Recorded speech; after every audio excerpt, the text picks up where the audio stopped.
Welcome to a very special birthday edition of Delayed Offside. Not because it's Belated birthday. belated birthday edition of Delayed Offside. Not because it's the show's birthday, which I mean, God, I don't even know when the hell that would be. I guess close to the start of a season, but because it was recently our birthdays, you and me. And as That's such, right. December despite it 4th. being our birthdays, only we're the only two to make it today. So excuses. Just the way it goes. No birthday gifts, no well wishes, and now no appearing on the pod. So we Yeah. can tell how much we mean to those guys. I will state this. Sanjay is the last person to have wished me happy birthday from his collection of family members, Oh yeah. where I received it It from was today, right? his He wished it. brothers. Yeah, he wished it today, but I received it from his brothers, his mother, and his like sister-in-laws all wished me. But then I got it today. And then he goes, "Why didn't you invite me to your wedding?" And it's like, well, why do you think? Why do you think, dude? Well, Figure it out. he is a very busy man, right? I mean, obviously, since he's never here, he must be up to something. Super busy. Super Yeah. busy. He must be. Yeah. Mm.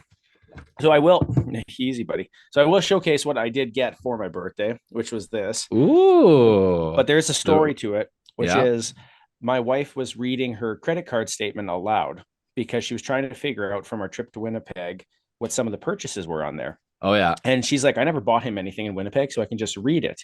Yeah. So she just starts reading off the places, and we're trying to figure out what this place that she was looking at was called, or where it was, or where she spent this money. And then she finally gets to, and she's just out of the room, and she's like, what did she say? Ice District Authentics in Edmonton. And as soon as she said it, I knew exactly what I was getting.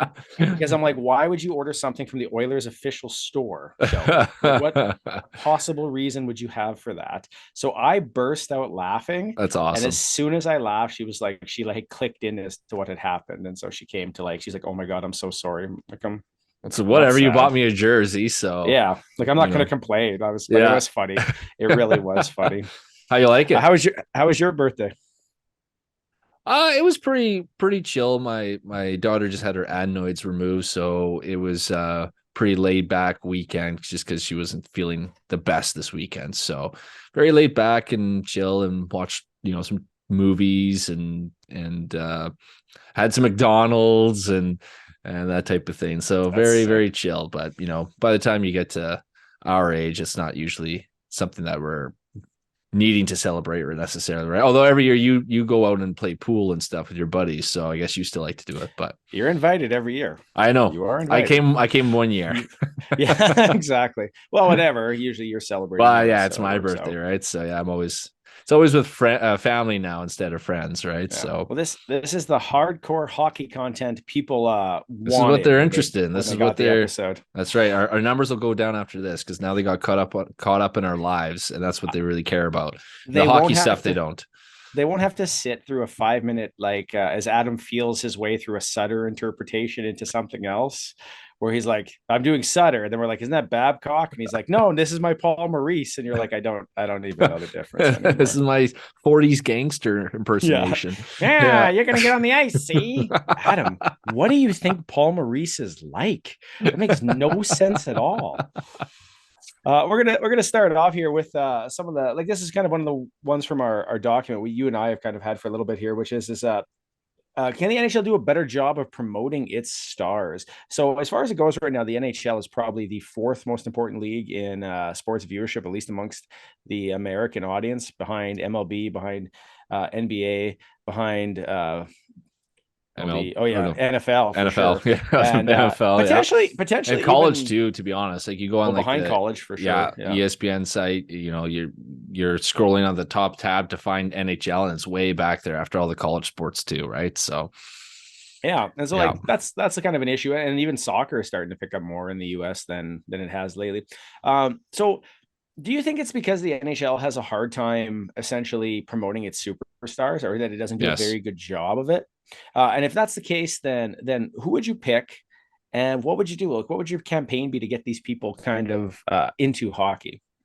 So for the first part of the question, absolutely. I think they don't do a good job at all promoting their stars. It's like the hockey players are taught from an early age how to be as boring in front of the camera as possible.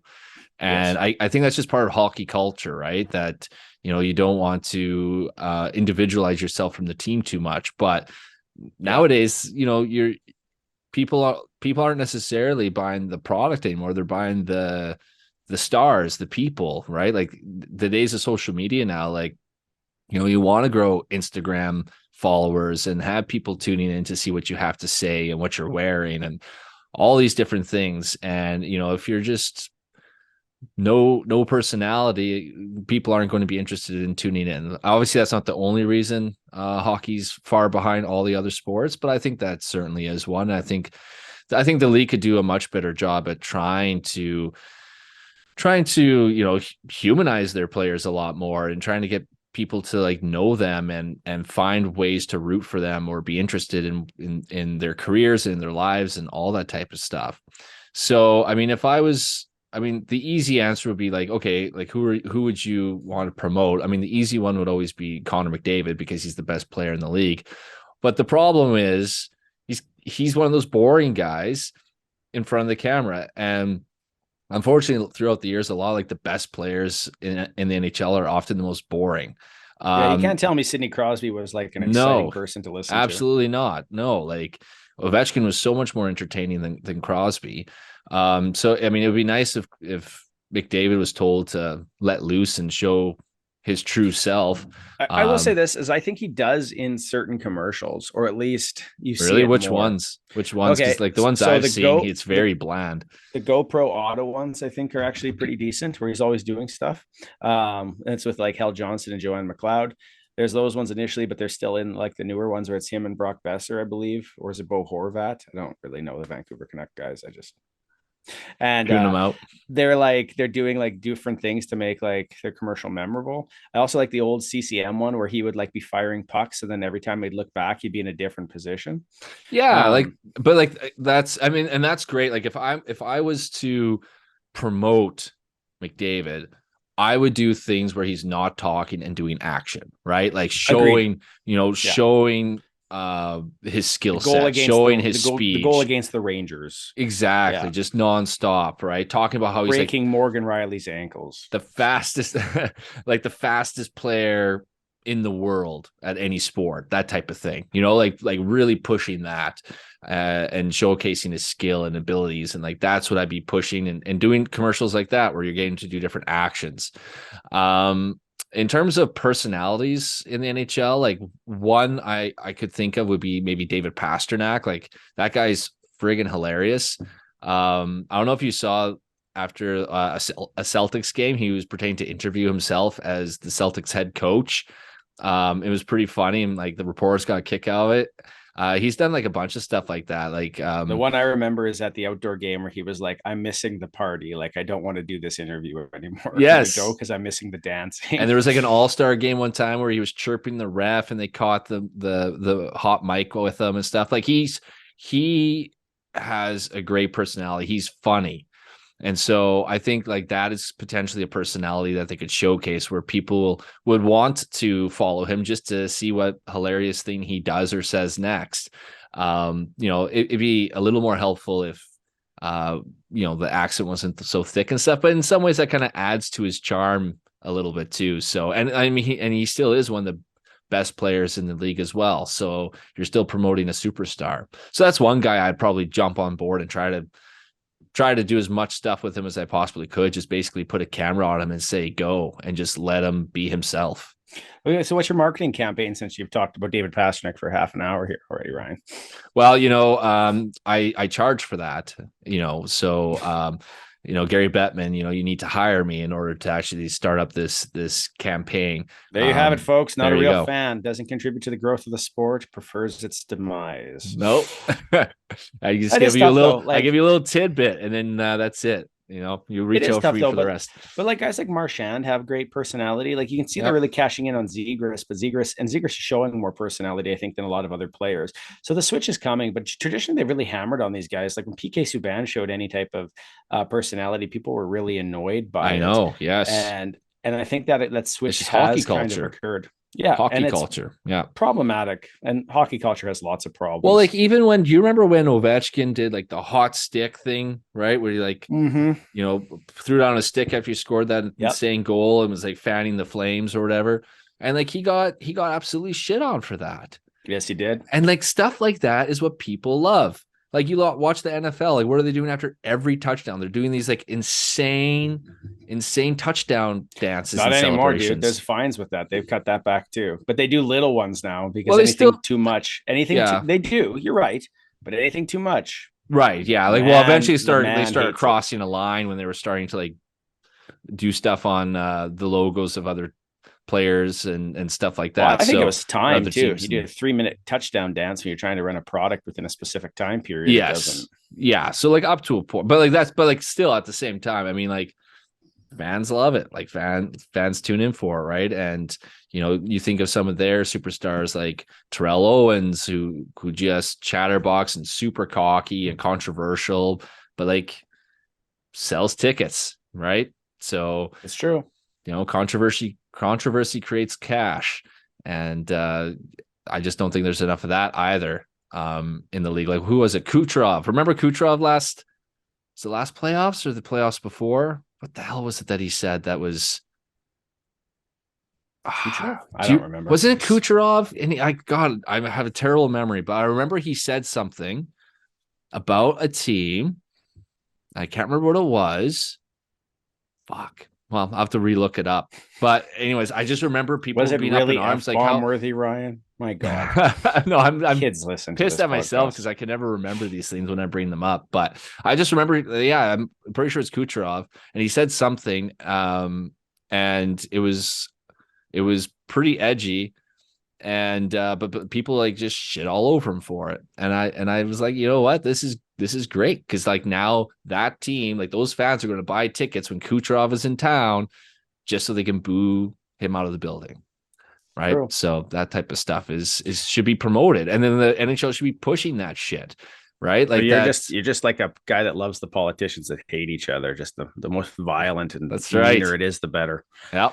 Well, that's fair. But I mean, like honestly, like the NHL struggle, but I think the NHL's issues are always the same, which is the same people who ran it when I was a kid are the same people running it now. And Yes. that can't be healthy for any league. It just can't. No. So change has to come. And when it does come, it's going to come far too quick because it's been too late. Who would you It's been feature, so Baron? slow. I would run McDavid's skill set. I would use Yeah. his skill for that. And I would probably do what they used to do, which great sounds great, which is Ovechkin versus Crosby, but I'd try to find something different than that and try to run that heavy rivalry. But that being said, I think if I was going to showcase personality, I would probably take a chance and focus on guys like Zegras. I would focus on the youth guys. Even Mm-hmm. Kachuk is marketable, but he's only marketable within wherever he's playing. So you have to find some reason to like push that. Mm-hmm. And I think those are your best bets. But I mean, even if you're going to go by like the guys who are super annoying and stuff or like have personality, Binnington's got a ton of personality, but nobody likes his personality. Nobody No. likes him. So Yeah. it's not marketable, So it is a double-edged sword, but I think you maybe you run like a WWE style thing here where it's like heels and Tune in for the heroes. mayhem. Yeah. And Binnington comes to your city. This place sucks. And then he's like, people are like, and then like, turn the and then NHL into like the XFL on ice. yeah, exactly. Well, it's already a bad product if that's what you're saying, but yeah, it is, so it's fine. We're gonna jump ahead to something else that's kind of problematic in the NHL right now, which is the amount of injuries occurring on a steady basis right now. Most major teams are having serious issues like with personnel, and we've lost a lot of our stars from the beginning of the season here already. So just a couple of things to give some updates on. McKinnon sounds like he's going to be out for 4 weeks Yeah, I off just of an heard that. injury. Yeah. I think it was hitting to the boards. It didn't look like anything big, but you could see it in his face. Like it was just like, oh, that's not right. That's not good. Like he knew. And now you're looking at 4 weeks, which is a long time for a team that is not doing as good as you thought they would do to be without their best player. And they're already down, I think, too, because I think is Landeskog out or is one of them? I can't remember. They're missing other players. Yeah. Well, Kemper's Landeskog out now was too. out for Oh, a Kemper's while. in He still Washington. might Sorry. be. Yeah. Yeah, Landeskog, like they are suffering a lot of injuries. At the same time, Chris Letang has just just had a second stroke. Mm-hmm. So if you recall, Chris Letang had a stroke a few years ago. Very scary, but like a very mild, small stroke. They monitored it. I think he was out for months. Came back, was able to play, was able to produce, and has been relatively like problematic free till recently. But he just signed a big contract. Depending what the results of this are, we might be looking at the end of Chris Letang's career here way earlier than we expected. And that's kind of a scary thought. Well, it doesn't sound like that because last I heard it was non-career threatening, so they expect him to be back. Yeah, but it's just you've had two strokes, dude. Like, so just because those two haven't been, isn't it more like the concern that you might have another one? I suppose, but at the same time, I think you would say, well, does playing hockey increase my risk of this stroke or not? And from what I recall, it's because he has a hole in his heart, right? Like a small hole in his heart. That's the reason. Why would that cause you to have a stroke in your brain? Well, I'm not a great medical expert, but from what I then recall, why are you presenting evidence like you are? From what I recall hearing about it, it's that usually, so everyone's born with the hole in their heart, but then as you grow older, or when you're born, like it seals or closes, but some people's don't. And so his didn't. And so what it does is it would filter clots. It would filter blood clots. And so if there's the hole, it allows blood clots to go through, like small blood clots. And so what happens is if a small blood clot goes through and then the heart pumps the blood to your brain, that can cause the stroke. I still feel like, a stroke to the brain is problematic for hockey. Well, yeah, I guess like your concern would be having a stroke in the middle of a game and potentially getting injured that way. Yeah, I think am I worried that he'll take a check and have one? No, but I'm worried that like long term you've had two strokes already. Right. I'm just saying I don't think it's hockey related, right? Like this isn't like him getting a million concussions and another one, could I don't know, man. Like a stroke's no, I know, but right? I'm just severity of it can be very problematic. But like he could get another stroke. Like he could get another stroke if you retire today. Like he could just get another one. It has nothing to do with hockey. So I think that's the reason why. Okay. I don't think he would consider retiring over it. Like unless like the stroke was severe enough that now it really hampers his abilities. But it sounded fairly minor from what I heard. Yeah, no, it's fair. It's just like, I mean, like, if I told you like I had a minor heart attack, you wouldn't be like, oh, that's nothing. You know what I mean? Like I just think that's the thing, right? Oh, it's very concerning. Absolutely. I'm wondering if he's going to look at, okay, like now it's happened twice. What can I do? Because I think I read an article. He is just taking blood thinners, I think, for that hole in his heart. Yeah. Like, I don't know if because I know there's a procedure where you can actually get the hole fixed. I don't know if that would solve the issue or lessen the risk of strokes in the future. And I don't know what the recovery time is of that. Like I said, I'm certainly not an expert on any of this. It's just from various articles I've read about it. I don't know. Maybe it's something he'll explore. Because I would certainly expect he's more concerned now that he's had two, that there could be more in the future. That's what I would think. I would think the second one's kind of more there, but either way, the Pens lose him for a while, and I think that's problematic as well. Mm-hmm. The entire Leafs defense core is on IR right now. Yep. The Oilers forward core is on IR right now. Yep. I'm trying to think who else has actually got some major injuries right now off the top of my head. Hey, so I have Colorado's injury list up here. You want to hear it? It's insane. Yeah, so there's McKinnon, McDermott, Lehkonen.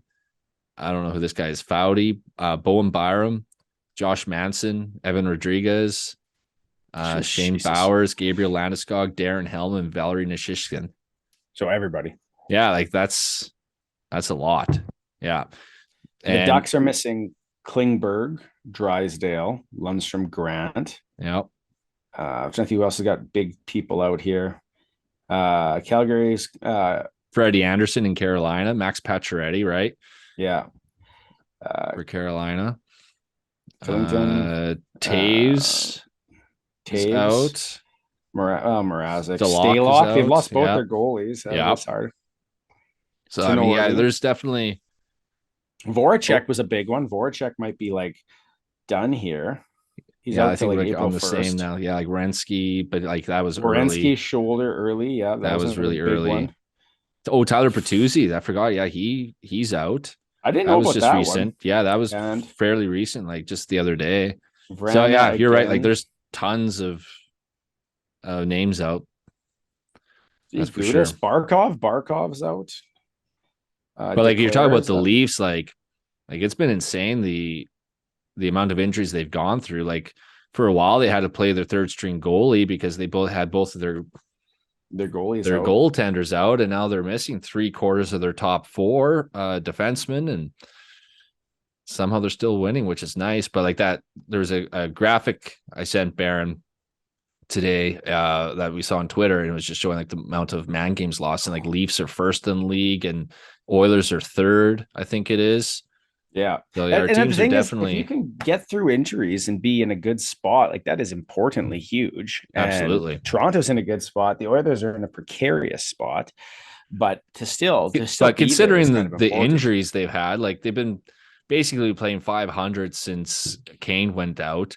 But Yeah. if you're able to tread water until you can get some help back in the forward rankings, I mean, I think you would take that, right? Well, I think losing Hyman too Well, yesterday, that's that huge check to the too. head Yeah, was really big. It's funny. There's a guy online. He's always like, "Well, Hartman's like, he's like the epitome of Hyman. an Edmonton. Yeah, he's epitome of an Edmonton Oilers player because he's hardworking. He blah, blah blah." I'm like, nah, Hyman's the exception. Like he does things that no one else on that team does, which is why he stands out so much. If everyone went as hard as he did, or was always engaged in the play as much as him, then that would be the identity of the team. He's what they aspire to, but he's Yeah. not what they are.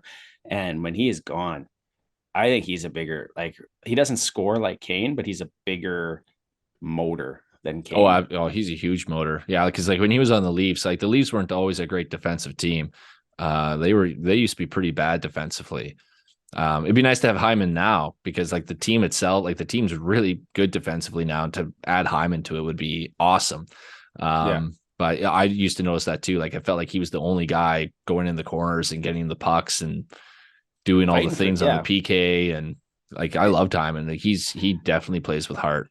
So looking at your team, like despite their injuries and the trade rumors surrounding it, what are you hoping that the Toronto Maple Leafs do here heading towards free agent or not free agency trade Trade deadline? Because deadline. it's already in conversation here. We're talking about 2 months away.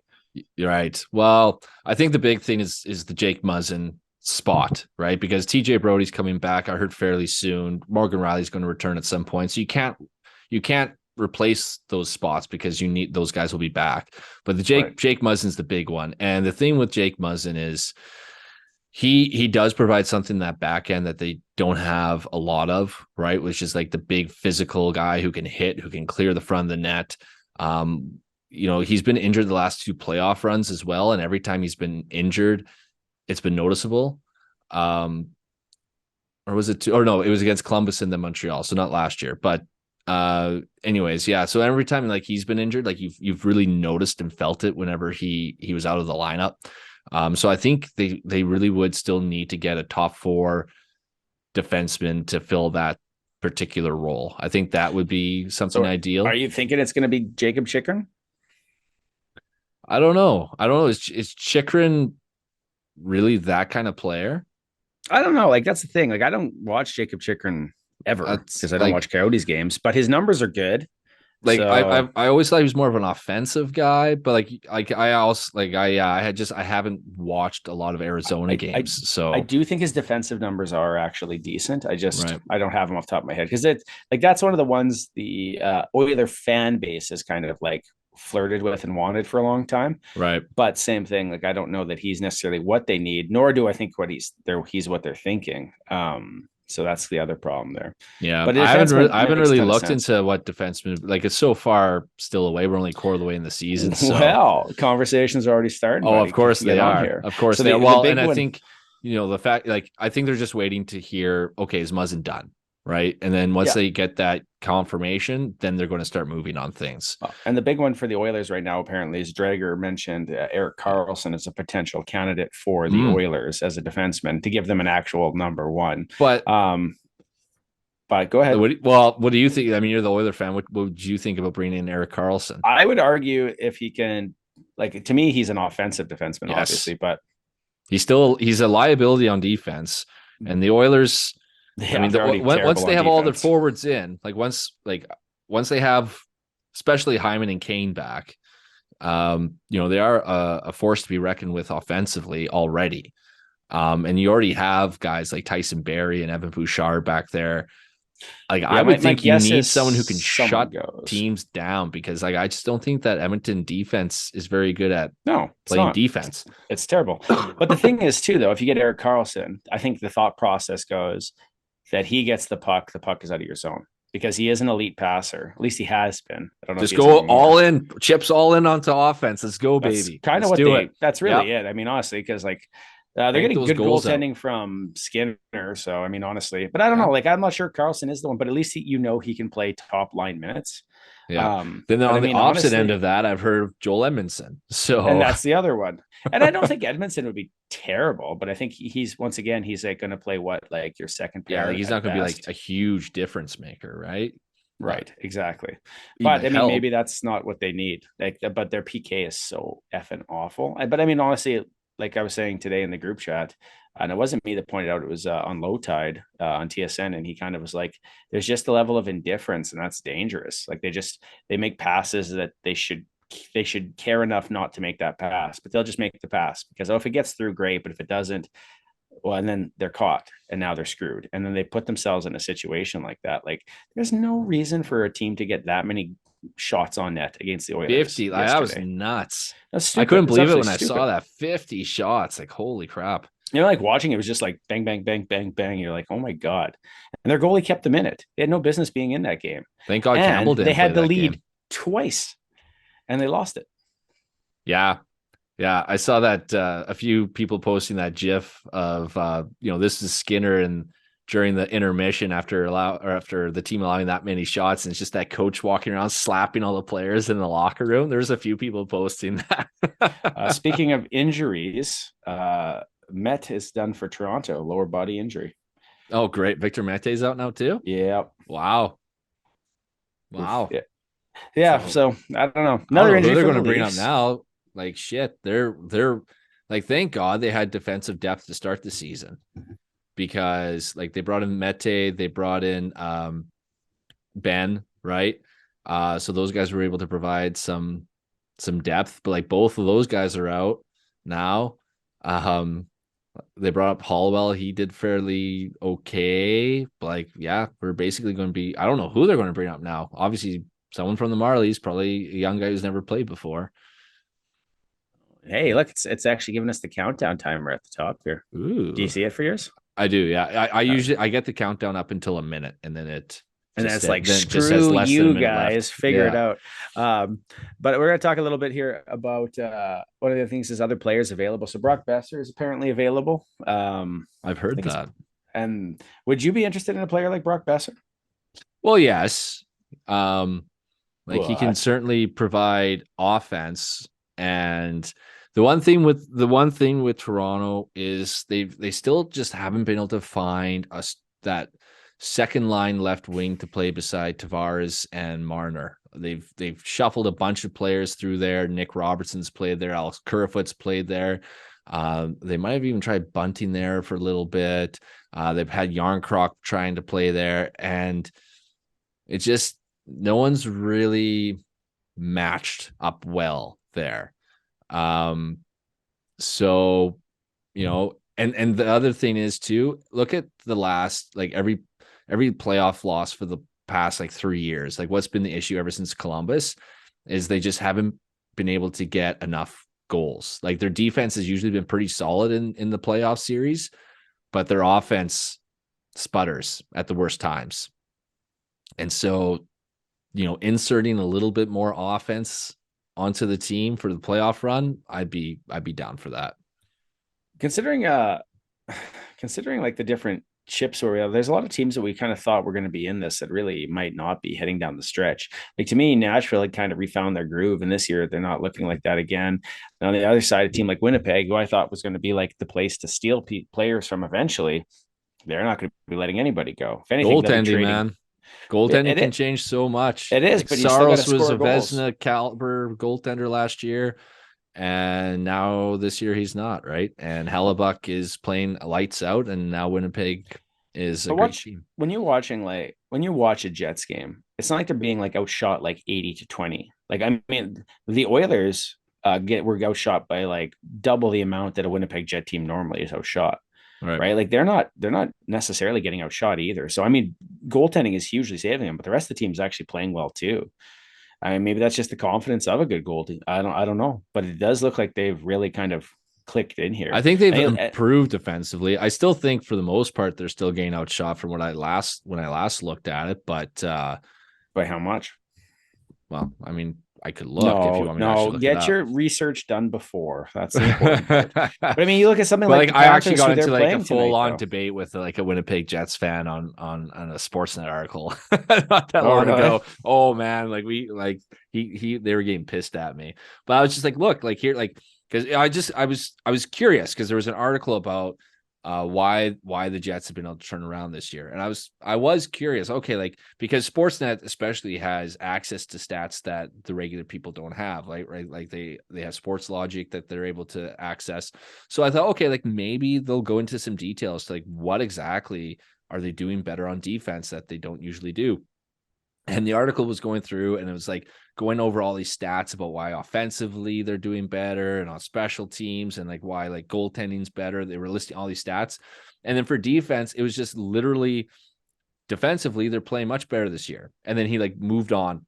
And I was just like, what? Like, we're like, you went through all these stats for everything else, but for here, it's just a general statement. So I threw it in the comments and I was like, okay, look, like I looked up the stats on Natural Stat Trick.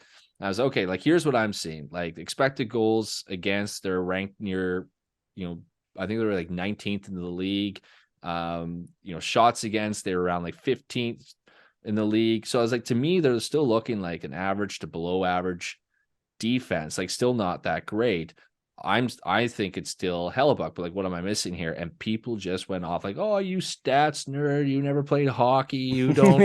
You They you do have your number. They are you right. don't. No, I was kidding. I You. was I kidding. played hockey, not I'm not just bugging professionally, you. but I'm but bugging you. it's oh yeah, and I'm okay. Well, like yes or no, have they been outshot most games?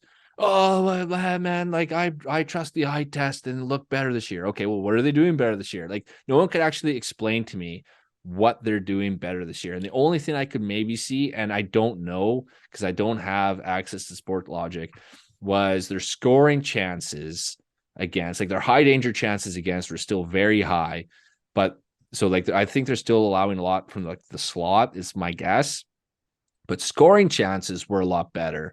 So I'm wondering if maybe they're not allowing as much off the rush potentially because the way it's scored for scoring chances is you're given a certain amount of points for shooting the puck X amount of seconds after you enter the offensive zone. So I'm wondering if that's maybe what they're limiting a little bit better is chances off the rush, but I'm not sure. So I if do there's any think, Winnipeg fans who are watching this and can actually explain to me what they're doing better defensively, because all the stats point to this team still being at least a below average defensive team being but propped up by elite goaltending. I So will say please let me this know. though. I will say this though, and I think this is the thing you have missed, which is that defensive play isn't just defensive players. No, I'm Like not. forwards It's team contributing defense. defensively is important. Yeah, I never but said that's the just thing. defense. You Mark Scheifele might be the biggest poster child for I don't give a shit looking backwards behind me. Yeah, Like honestly, last year he was garbage, but he was also like defensively terrible. yeah, And if you looked at his numbers, he was getting killed on it, and he just didn't give a shit. This year, he's at least it has at least a look of effort, but other guys have wrapped up their play there. But you're right. Like, is it a quantifiable thing to be like they're doing A, B, and C? I think that's just a Rick Bonus symbol, like or a system. And like it was the radio today. I think it was a couple days ago. I can't remember. Might have been on the Nielsen show. I think it was today, and they were talking about Rick Bonus comes in kind of as a coach who, like, if he doesn't like he wasn't the guy they wanted, and they had him, and if he doesn't do well and he lets go, he'll just retire. But he doesn't give a shit. He's not trying to build a career. So he just tells people like it is because he doesn't care. He's like a guy at the end and he knows and he can just tell you what you need to do. And if you don't like it, well, tough shit because he's not going to be here potentially in 2 years anyway. So he's not worried about the next job. He can walk into retirement at any moment. So yeah. he can give it to you straight and he's being honest and you can't really call him out about it because you're not going to be like a young coach. And I think that's kind of interesting. And I wonder if that is it. Because I mean, it's not like the Dallas Stars team looked very good last year, but under him, they still played well. But I would have Oh never yeah. picked them to do as well as they have done, right? So I don't Well, know. they're doing well this year too, and they seem They to are. be more offensively minded. Right now, Leafs are beating them 2-0, but we'll see if that manages to hold. Yeah, it's a tough. They're a tough team. They're a tough out. Well, Jason Um, Robertson, holy shit, what a season he's having. he And is. there's He talk is. about him winning the Hart this year, so we'll see if that Yeah, holds up. But he might. He legit might. But I got like hints in my team. He hasn't done anything tonight. Do something. yeah, But I have Rupe in mine as well. I also have Matt Murray as my goalie, so So do I. kind of, yeah.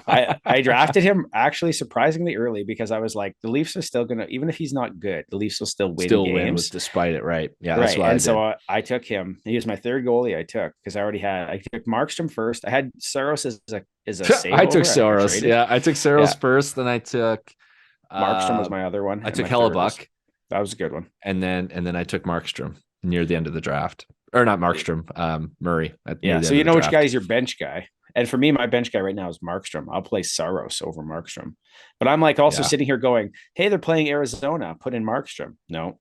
Hey, like is this other team put in Markstrom? No. I tell you what, with Markstrom, and we kind of talked about it, is like everyone's talking about him like an elite goalie. And I'm just like, to me, it feels he's almost like Bobrovsky, right? Where really good, really bad. Really good for like a season and then bad for a season and good for a season, bad, and just back and forth. Like he's not that consistent elite goalie that, is very rare in the NHL anyways. But he just doesn't appear to be at that level, at least to me, right? Like last year, Vezina caliber season, and then look at what happened in the playoffs. Yeah, no, it's a good point. And honestly, like I said, Calgary is weird that way because I feel like one year they make the playoffs, next year they don't. One year they make it, next year they don't. So who knows? And right now they're sitting outside of it, but I just don't think they look as terrible as they're not as good as they should have been. I ever thought they were going to be top in the Pacific, but Sanjay called that they might have a slow start trying to get used to all these new players. So we'll see. But I mean, that goaltending needs to turn around.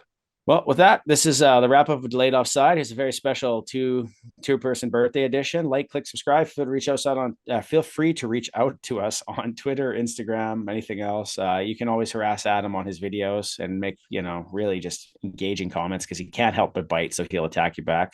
As always, I am Baron. I'm Ryan, and the only two important members of Delayed Offside. Have a good one, everybody. Delayed Offside.